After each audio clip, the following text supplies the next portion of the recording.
Et par contre, vous aviez des pauvres, des gens qui travaillaient dans les champs, côte à côte avec l'esclave. Vous aviez le citoyen et l'esclave qui travaillaient côte à côte dans le même champ. Ils travaillaient le même travail, le travail de base, le travail le plus rude, et la pauvreté absolue. Mais il y en a un qui était citoyen, et quand c'était l'heure, il allait à l'assemblée, il quittait son pote esclave, enfin son pote de travail, il allait décider de la guerre, des impôts, et puis il revenait au champ. Je vais le dire autrement. Pendant 200 ans, les riches n'ont jamais gouverné, jamais, pendant 200 ans. Et les pauvres,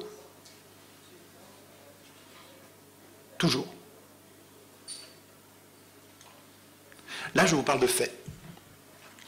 Et ça vient des institutions, puisque c'est tiré au sort. Vous tirez au sort, les pauvres sont plus nombreux, ah ben ils sont tout le temps au pouvoir.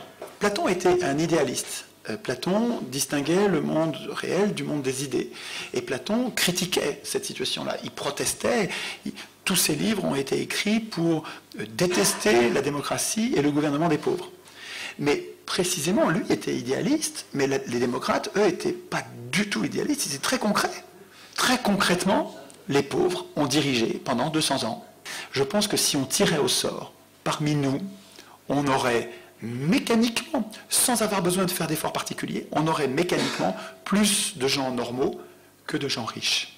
Alors que 200 ans de pratique de l'élection, vous verrez, je ferai la même chose pour l'élection tout à l'heure, 200 ans de pratique sur l'élection, c'est long quand même, depuis 1789. C'est très intéressant qu'on ait à peu près le même laps de temps très long sur les deux procédures. On a 200 ans de pratique du tirage au sort et 200 ans de pratique de l'élection. Pendant 200 ans de tirage au sort, les riches n'ont jamais dirigé et les pauvres toujours. Ça devrait, je veux bien qu'il y ait des objections, mais ça devrait quand même vous interpeller. Et pendant 200 ans de pratique de l'élection, les riches ont toujours dirigé et les pauvres jamais. Normalement, ça devrait vous interpeller. Enfin, moi, ça m'interpelle. Je me dis, attends, il y a un vrai sujet de conversation intéressant là.